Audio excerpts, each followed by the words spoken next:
Okay, Assalamualaikum. So today we're going to learn about isometric transformation.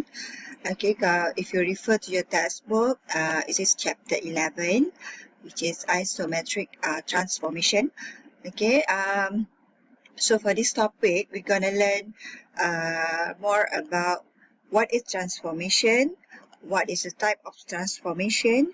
Okay, so link kat sini, you boleh tengok lah words yang vocab yang you akan jumpa dalam topik ni, which is object, what is image, and then clockwise, anti-clockwise, what is isometry, congruency, orientation, axis, center of rotation, reflection, transformation, translation, symmetry, vector, rotation.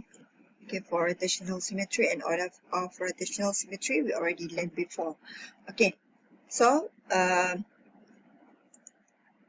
for this part, okay, kita akan ada dua lah. Satu isometric transformation and another one is non-isometric transformation. Okay, what is all about transformation? Okay, so kalau in Malay, we call it as penjelmaan. Maknanya daripada, kalau you pernah tengok cerita Transformers kan, dia daripada kereta boleh transform jadi Bumblebee, Megatron, and then Optimus Prime, semua tu kan. That's why tajuk cerita tu Transformer. Tapi sekarang kita nak belajar about transformation. Okay, so benda yang kena tahu untuk transformation ialah kita akan tukarkan dia, kita akan transform. The original figure is called the object. Maknanya pada object kita akan transform, and then hasil transform tu we call it as image. The shape is called the image. Okay, the transformation is mesh of a point on a plane. Okay, plane ni maknanya pada y-axis dengan x-axis lah, Cartesian coordinate semua tu kan. Okay, when the object move in a transformation, each point of the object follows the same pattern of movement.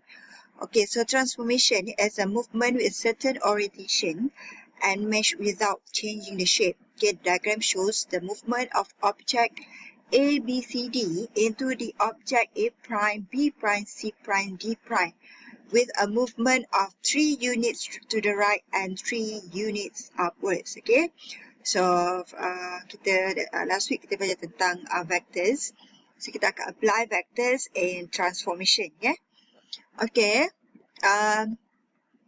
so we refer to the example 1. Okay, which of the following shows a transformation and why? Okay, for A, it is transformation because it does not change the shape.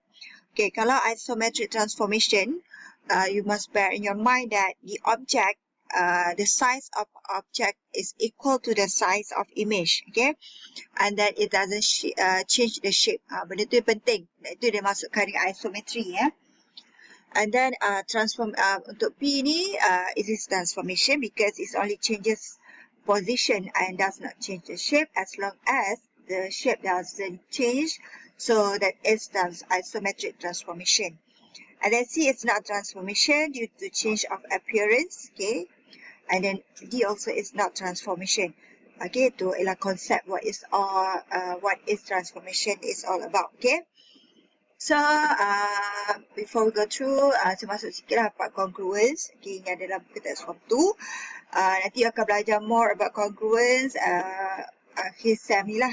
Okay, so what does it mean by congruence? Congruent is two objects are congruent if both have the same shape and size. Okay, same shape and size, that is the important highlight for congruent, same shape and size, regardless of the orientation of the movement. Okay, so kalau kita tengok example 3, this one, which all of these pairs are congruent? A memang totally not congruent because the size is not the same.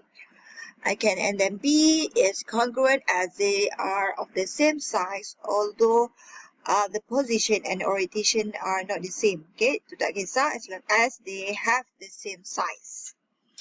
Okay, so we go through the part for reflection, rotation, and translation. That one, there are the example for the isometric transformation. Okay, so we go, the first one is translation. Okay, kalau masih ingat, kita ada guna perkataan translate in the vectors, okay, before. Okay, so what is translation? Translation is a transfer of all points on a plane in the same direction and through the same distance. Okay, jadi kita akan tengoklah what does it mean by translation. Okay, so translation can be described by specifying the direction and the distance of the movement. Okay, the important here is direction and the distance of the movement. Translation can be described using two methods. The first one is direction of movement to the right, to the left, upwards and downwards, and the distance of movement is the number of units. Okay, and then the direction and distance we write in the vector from A and B. Okay, A ni kita akan refer kepada right or to the left. Okay, and then B kita refer kepada upwards and downwards. Okay, and kita dah belajar dalam vector ya. Masih ingat. Okay. Okay. So next is kita kasih contoh lah. Translation is a transformation that slides a shape from one place to another. Okay, and each point of the original shape move the same distance in the same direction. So this is a translation of 4, 5. What does it mean by 4, 5 here? If move 4, if it is positive, it will move to the right. And if it is negative, it will move to the left. Okay, and same goes to the direction of y direction. Okay, so for this we refer to the x direction. Okay, and then phi is the y direction. Okay, so y direction, if it's positive, it will go upwards, and if it is negative, it will go downwards. Okay, so from this part, kalau objek ni, saya akan gerakkan dia. Kita akan gerak for each point ya, sebab tadi dia cerita for each point ya. So now I choose the first point here. It move 4 to the right since it's positive, and 5 upwards since it is positive 5. Okay, that one is for the first point. And then you can continue to draw another points. So this one is 2. Okay, so kalau you tak nak buat semua point pun tak apa. Yang penting you tahu the first point is. Okay, so kita draw dia. Okay, and then this one, draw image. This is how to draw the image of the translation. Okay, and then we move it, and then we move it here. Okay, so this is the image of the object with the translation of 4, 5. Okay, ingat ini ialah cara nak tulis dia punya vectors movement. Jangan buat dalam bentuk coordinates. Ya, ada setengah orang belajar dia suka buat bentuk coordinates. So this is totally wrong because this is a coordinate, not a vector movement. Okay, that is all about translation. Okay, so you can go through. Okay, kalau kita tekan sini ialah pergerakan dia lah. Move 2 units to the left and 3 units to downwards. Okay, ini kita dah belajar dalam vectors. Saya akan go through cepat tahu sebab we have rotation, reflection, and also another one enlargement. Okay, transformation ni agak banyak lah. So kita go through dengan example. Kita translate the shape by the vector 3, 2. Sama juga. Ini kita gerakkan dulu pada first point.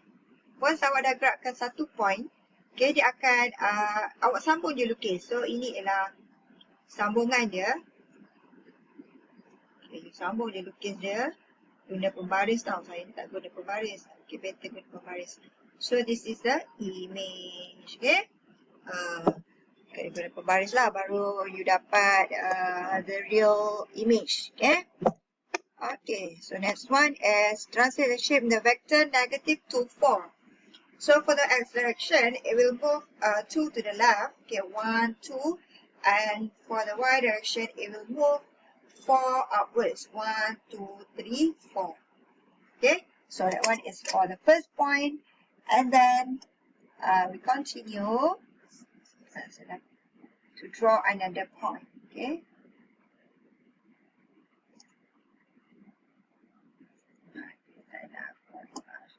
Saya guna pembaris tapi tak nampak macam mana nak lukis dia. Okay. Okay, awak sambung betul-betul tau guna pembaris. Okay. That is the image of the object with the translation -2,4. Okay. So boleh go through lagi. So, biasanya kadang soalan dia akan bagi awak object and image, and then you have to determine the transformation is. Okay, maknanya dia bagi object and image dah siap. So, you kena determine lah, this is a translation by the vector what. Okay. Okay, so that's all about translation. See you in the next video.